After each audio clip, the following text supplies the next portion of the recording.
দর্শক সবাইকে স্বাগত ডয়েচে ওয়েলে বাংলার এই আলোচনায়। আপনাদের সঙ্গে আছি আমি জুবায়ের আহমেদ। আমি আছি এখন বাংলাদেশের পুলিশ হেডকোয়ার্টারে। আমার সঙ্গে আছেন বাংলাদেশের পুলিশের মহাপরিদর্শক জনাব মোহাম্মদ মইনুল ইসলাম। আপনাকে স্বাগত আমাদের এই আলোচনায়। আপনি একটি দর্শকদের একটু বলে রাখি যে আমরা আসলে বর্তমান যে আইনশৃঙ্খলা পরিস্থিতি এগুলো নিয়ে আলোচনা করব এবং ভবিষ্যৎ যে পরিকল্পনা এবং কী কী পরিবর্তন বর্ধন এই যে পরিবর্তিত পরিস্থিতিতে সেটি কেমন হবে সেসব বিষয় নিয়ে আমরা একটু আলোচনা করব। আপনার কাছে আমি প্রথম যে প্রশ্নটি করতে চাই, আপনি একটি বিশেষ পরিস্থিতির দায়িত্ব নিয়েছেন। এখন বাংলাদেশের যে আমরা দেখেছি যে সর্বশেষ যে সরকার তার পদত্যাগ করতে বাধ্য হয়েছেন এবং সেখানে আমরা দেখেছি যে একটি কোটা আন্দোলন থেকে শুরু করে পরবর্তীতে একটি একদফা আন্দোলন, তারপরে সেটি পতন হয়েছে এবং তারপরে একটা আইনশৃঙ্খলা পরিস্থিতির মতো একটা জায়গা তৈরি হয়েছে যেখানে আমরা দেখেছি যে নানান রকমের ঘটনা ঘটছে। তো এখন যে আইনশৃঙ্খলা পরিস্থিতি সেটি নিয়ে যদি একটু আমাদেরকে বলেন, আপনারা কি করছেন বা সার্বিকভাবে এখন কি অবস্থা? আমি বাংলাদেশ পুলিশের আইজিপি হিসেবে 7ই আগস্ট দায়িত্ব গ্রহণ করেছি। আমরা জানি, বিশ্বব্যাপী সবাই জানে যে এটাই ছাত্র জনতার গণ অভ্যুত্থানের মাধ্যমে নতুন একটি সরকার, যেটি আমাদের লিড করছেন আমাদের আন্তর্জাতিক খ্যাতিসম্পন্ন নোবেল লরিয়েট ডক্টর ইউনূস, যে সরকারের ইন্টারিম গভর্নমেন্টের প্রধান হয়েছেন, এবং তার মাধ্যমে আমরা একটি অন্তর্বর্তী সরকারের অধীনে বাংলাদেশ পুলিশ বাহিনী সহ সকল বাহিনী এবং সকল সংস্থা কাজ করছে। আমরা পুলিশ বাহিনীর পক্ষ থেকে সরকারকে শতভাগ সমর্থন দিয়ে আমাদের কাজ করার, যে পুলিশের যে দায়িত্ব সেটি পালন করার জন্য অঙ্গীকারবদ্ধ। আমি আমাদের এখানে ডিজি র্যাব আছেন, অন্যান্য যারা সিনিয়র অফিসার, আমরা কিন্তু কেউ এই অপারেশনাল ইউনিটগুলোর কমান্ডার হিসেবে ছিলাম না। আমিও ডিএমপি কমিশনার বা অন্য কোনো পদে ছিলাম না, উনি নিজেও ছিলেন না। তো আমাদের যে বিষয়টা হয়েছে যে তাদের নিচের দিকে আমাদের পুলিশ যারা সাধারণ সদস্য, কনস্টেবল থেকে এই নিম্ন স্তরে যারা সদস্য ছিলেন, তারা এই ঘটনায় কিন্তু তারা বেশি শিকার হয়েছেন। আমরা জেনেছি যে প্রায় 500-600, কোনো হিসাবে এটি 700 হতে পারে সদস্য, সাধারণ ছাত্র জনতা, বিভিন্ন পেশাজীবী মানুষ, তারা কিন্তু এই আন্দোলনে প্রাণ হারিয়েছে, শহীদ হয়েছে। পাশাপাশি আমাদের পুলিশ সদস্য, তারাও কিন্তু এই আন্দোলনে 44 জন সদস্য প্রাণ হারিয়েছে এবং আমাদের অনেক সদস্য তারা কিন্তু এখনও হসপিটালে আছে, তারা মারাত্মকভাবে আহত, কেউ একেবারে চিরস্থায়ী হয়ে পঙ্গু হয়ে গেছে। তো সেই পর্যায়ে তাদের সামনে আমাদের রাজারবাগ, ঐতিহাসিক রাজারবাগ, মুক্তিযুদ্ধে যার একটা গৌরবময় অবদান রয়েছে। আপনি জানেন যে প্রথম যে প্রতিরোধ যুদ্ধ সেটি কিন্তু রাজারবাগ থেকে শুরু হয়েছিল। সেই রাজারবাগে যখন আমাদের সহকর্মীদের সামনে অনেকগুলি ডেড বডি, আর যারা সাধারণ সদস্য যারা একসঙ্গে চাকরি করেছে, কাজ করেছে, তারা আসলে স্বাভাবিকভাবে এই ডেড বডি, তারা তো তাদেরই সহকর্মী। আমরা দেখেছি, আমরা সিনিয়র অফিসাররা হয়তো সেটা ফিল করি, কিন্তু তারা তো একই সঙ্গে কাজ করেছে। তো তারা একটু অনেক উত্তেজিত ছিল, তাদের ক্ষোভ ছিল, হতাশা ছিল। তাদের এক ধরনের যে সিনিয়র কর্মকর্তাগুলি, তারা মনে করতো যে তাদের এই সময়ে তাদেরকে কিন্তু পাশে ছিল না। তো আমরা সেই সময় তাদেরকে তাদের ক্ষোভ, হতাশা চেষ্টা করেছি প্রশমিত করার, এবং একটি সুশৃঙ্খল পুলিশ বাহিনী হিসেবে যেই কাজগুলি করা দরকার সেটি কিন্তু আমরা প্রাথমিকভাবে করেছি। এবং তাদের তরফ থেকেও অনেক দাবি, তারা আপনি জানেন যে 11 দফা তারা দাবি উত্থাপন করেছে। তা আমরা দেখেছি যে এগুলি আসলে অনেকগুলি যৌক্তিক দাবি। আমরা আসলে বাহিনীটাকে পুনরায় নতুন করে এটাকে পুনর্গঠনের সুযোগ তৈরি হয়েছে আমাদের কাছে, এবং তাদের যে অনেকগুলি বিষয়ে তাদের যে উৎকণ্ঠা, তাদের যে একটা মানুষ যেরকম পুলিশ বাহিনী চায়, তারাও কিন্তু সদস্যরাও কিন্তু সেরকম চায়। এবং সেখানে তাদের যে জীবনের নিরাপত্তা, তাদের যে চাকরির এক ধরনের নিরাপত্তা, তাদের কল্যাণের বিষয়গুলি যেমন আছে, শৃঙ্খলার বিষয়গুলিও তারা বলেছে। এবং তারা কিন্তু আমাদের পোশাকের বিষয়ে বলেছে যে এই পোশাক এবং এই লোগো এর পরিবর্তন দরকার। তা আমরা সেটা ফিল করি। আমরা ইতিমধ্যে কমিটি করেছি, তারা আলোচনা করছে। আমরা আশা করি যে আমরা এই আন্দোলন একটি হয়তো আমরা বিয়োগান্তক একটা অধ্যায় আছে এই আন্দোলনের, কিন্তু পাশাপাশি এই আন্দোলনের বিশাল একটা সুযোগ তৈরি করেছে আমাদেরকে সামনের দিকে অগ্রসর হওয়ার। আমরা এই আন্দোলন থেকে শিক্ষা নিতে চাই।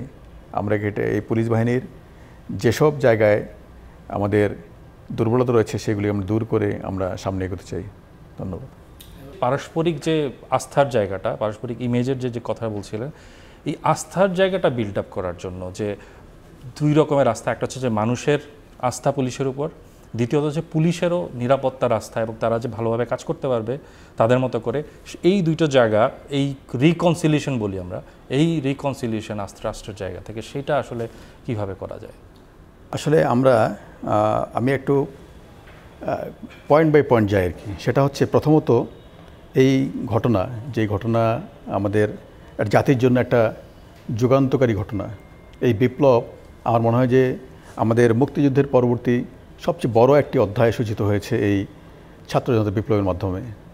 সেখানে আমাদের অনেক ক্ষেত্রে আমাদের যে পুলিশ, সেটি সমালোচনা আছে যে অতিরিক্ত বল প্রয়োগ, সেটিকে আমরা বিবেচনায় রেখেছি। সেক্ষেত্রে আবার অনেক জায়গায় কিন্তু তারা একেবারে নিরুপায় হয়ে, হয়তো থানার অবস্থানে প্রচুর জনসমাগম হয়েছে এবং একটা পর্যায়ে সে কিন্তু আন্ডান ছিল এবং সেখানে তাকে অসহায় আত্মসর্বরের মতো অবস্থা তৈরি হয়েছিল। সেই জায়গাগুলোতে আমরা প্রথমত যারা আমাদের পুলিশ সদস্য এই ঘটনায় নিহত হয়েছে, শহীদ হয়েছেন, যারা আহত হয়েছে, তারা নিতান্তই আমাদের সাধারণ সদস্য, কনস্টেবল, তারপরে সাব ইন্সপেক্টর এই পর্যায়ের।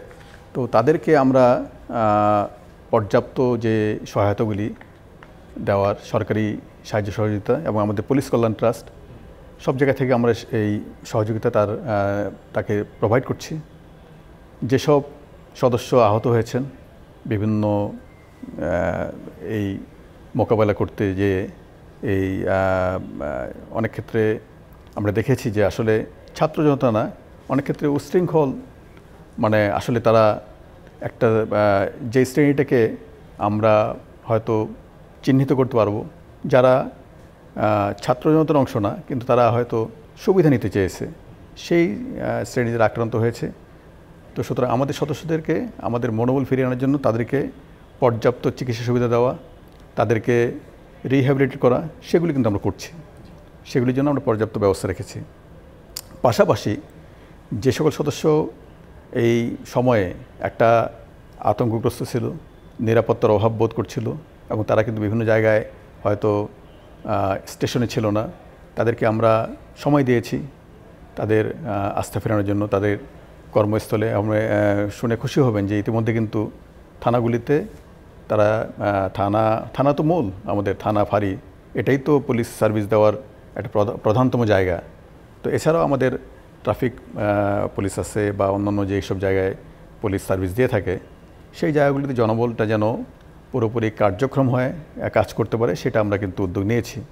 আরেকটা বিষয় আমরা যে কাজটা করতে চাই, যেটা করেছি, সেটা হচ্ছে যে প্রতিটা জায়গায় যেহেতু পুলিশের নর্মালি আমরা একটা নির্দিষ্ট সময় পর বদলি করি, 2 বছর 3 বছর পর পর বদলি করি। এই ক্ষেত্রে আমরা যেটা করেছি সেটা হচ্ছে যে আসলে নতুন জনবল ওই জায়গায় দিয়ে পুরনো জনবলটাকে অন্য জায়গায় শিফট করা, এবং ক্রমান্বয়ে আমাদের এই সময় সুযোগ তৈরি হয়েছে যে আমাদের অনেক নতুন অফিসার যারা বিভিন্ন হয়তো দায়িত্ব পালন করার জন্য ওই সব জায়গায় কিছু অফিসারের কার্যক্রম নিয়ে বিতর্কের অবতারণা হয়েছে। তো আমরা যেটা করছি যে প্রত্যেককে, যারা প্রফেশনালি সাউন্ড, যারা মানুষকে সেবা দিতে পারবে এবং যারা পরিস্থিতি যে স্ট্রেস নেওয়ার, একটা policing job is a stressful job, তো সেই জায়গা থেকে আমরা কিন্তু সেই ধরনের পুলিশ অফিসার জনবলকে ওখানে প্রোভাইড করছি। এটা আরেকটা বিষয় আমি বলতে চাই এই ভাগে, সেটা হচ্ছে যে জনগণের সঙ্গে সম্পৃক্ততা তৈরি করা দরকার। জনগণ এখানে আমাদের স্টেক হোল্ডার মধ্যে ছাত্ররা আছে, আমাদের স্টেক হোল্ডার মধ্যে সিনিয়র সিটিজেন, আমাদের নাগরিক সমাজের অন্যান্য প্রতিনিধিরা আছেন, আমাদের বিভিন্ন সোশ্যাল অর্গানাইজেশন আছে। তো সবার সঙ্গে কিন্তু আমরা বিভিন্ন নাগরিক কমিটি করে এই সেবাটা দেওয়ার চেষ্টা করছি। আচ্ছা, এটা নিতান্তই নিঃসন্দেহে একটি ভালো উদ্যোগ বলে মনে হচ্ছে। আমি যেটি জানতে চাচ্ছি যে আরেকটি বিষয়, সেটি হচ্ছে যে দলীয়করণের একটি বিষয়ে, যেটি আমরা সবসময় শুনি যে পুলিশকে রাজনৈতিকভাবে ব্যবহার করা, বিভিন্ন রাজনৈতিক দল সেই সুবিধা নেয়া এবং সেই দলীয়করণের জায়গা, সেইটিকে আসলে আপনারা কিভাবে অ্যাড্রেস করছেন কিনা। আমি এটার পরে একটু ওই যে আপনি এর আগে যেটি বলছিলেন যে পুলিশ কীভাবে আরেকটু জনবান্ধব কাজ করতে পারে, সেটি নিয়ে অন্য আরেকটি প্রশ্ন আছে, কিন্তু আমি তার আগে একটু এটি জানতে চাই একটু আপনার কাছে। দলীয়করণের বিষয়ে আমরা নিজেরাও ফিল করি যে পুলিশ যেন স্বাধীনভাবে কাজ করতে পারে, কারণ পুলিশের কাজটা এমন, পুলিশের মূল সুবিধাভোগী কারা হবে, সুবিধাভোগী ওই জায়গা থেকে যদি চিন্তা করি, সুবিধাভোগী হচ্ছে যে ভালনারেবল, যে অসহায়, যে দুর্বল, যে ভিকটিম, তাকেই তো সহায়তা করা। সুতরাং তাকে সহায়তা করতে গেলে কিন্তু এখানে আমাকে দল মতের ঊর্ধ্বে উঠে প্রকৃত সেবাটা দিতে হবে।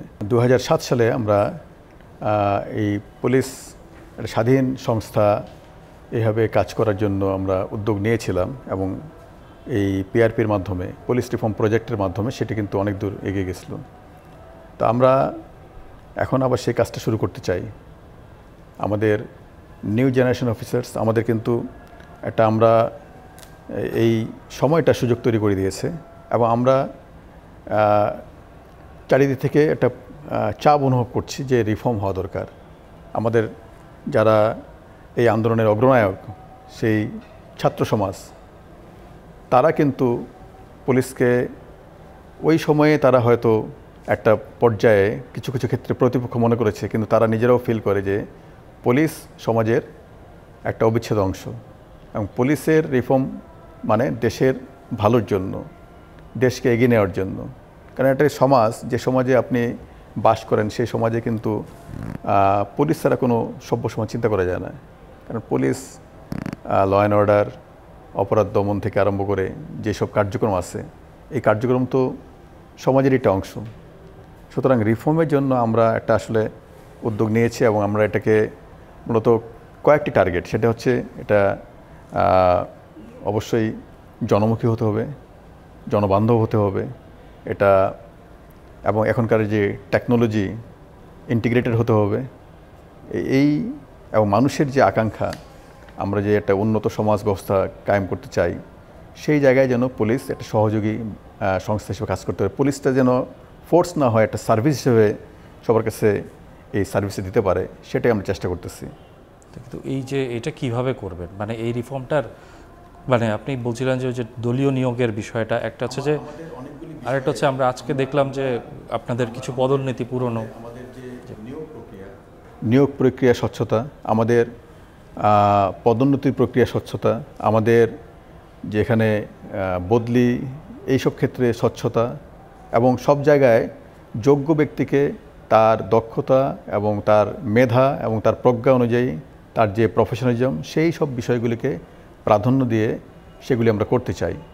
আর একই সঙ্গে যারা যদি কোনো এখানে অনিয়ম করে থাকে, দুর্নীতি করে থাকে, সেসব ক্ষেত্রে আমরা অত্যন্ত কঠোর সেই ব্যবস্থাগুলি আমরা করব।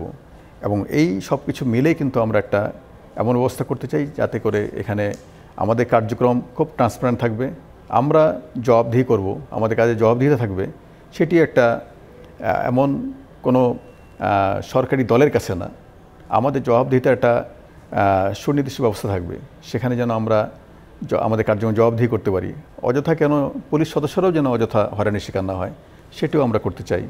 আসলে এটিকে আমরা যেটি বলতেছিলাম যে 2007 সালে আমাদের এই কমিশন গঠন করা হয়েছিল, তাদের একটা রিকমেন্ডেশন ছিল। সেই রিকমেন্ডেশন নিয়ে এবং বর্তমানে যে সমাজের যে চাহিদা, সেই চাহিদাগুলোকে একত্রিত করে আমরা কিন্তু কাজ করছি।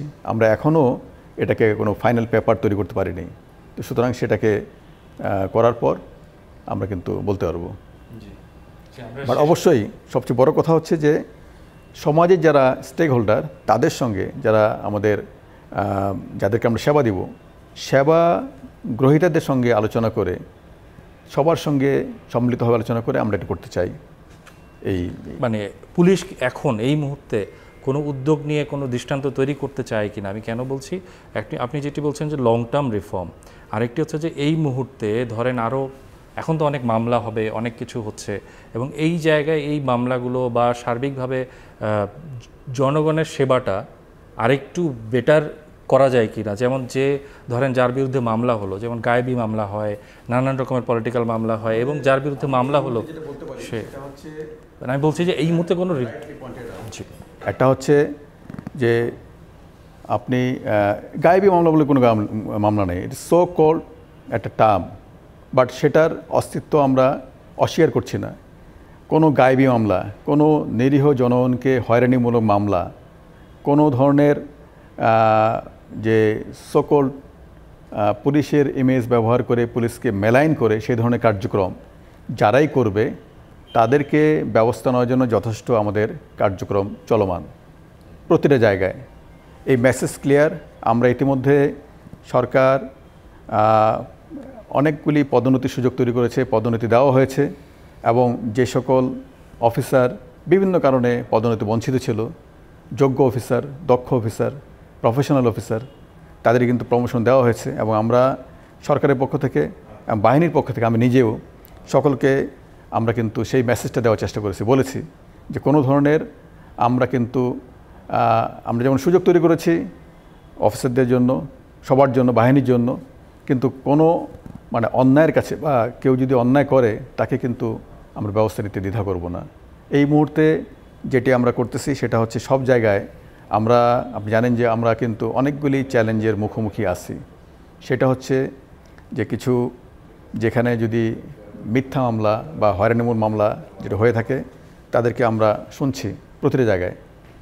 আমরা যে সকল সদস্য যদি অন্যায় করে থাকে তাদেরকে কিন্তু আমরা স্পেয়ার করছি না। তারা কিন্তু আমাদের মানে আমাদের ক্লিন চিট দেওয়ার মতো আমাদের কোনো অবকাশ নাই। আবার ভালো অফিসে যারা আছে তারা যেন আমাদের শেল্টার পায় সেটাও আমরা ব্যবস্থা করতেছি। এই মুহূর্তে আরও অনেক কার্যক্রম আছে আমাদের। আমি যেটা বলতে চাই যে আমাদের আসলে মানুষের মনে, হয়তো সাধারণ মানুষের মনে, বিশেষ করে গ্রামাঞ্চলে, প্রত্যন্ত এলাকায় এক ধরনের নিরাপত্তা নিয়ে উৎকণ্ঠা আছে। তো এটা আমি ডয়েচে ওয়েলের মাধ্যমে আমি সবাইকে আশ্বস্ত করতে চাই,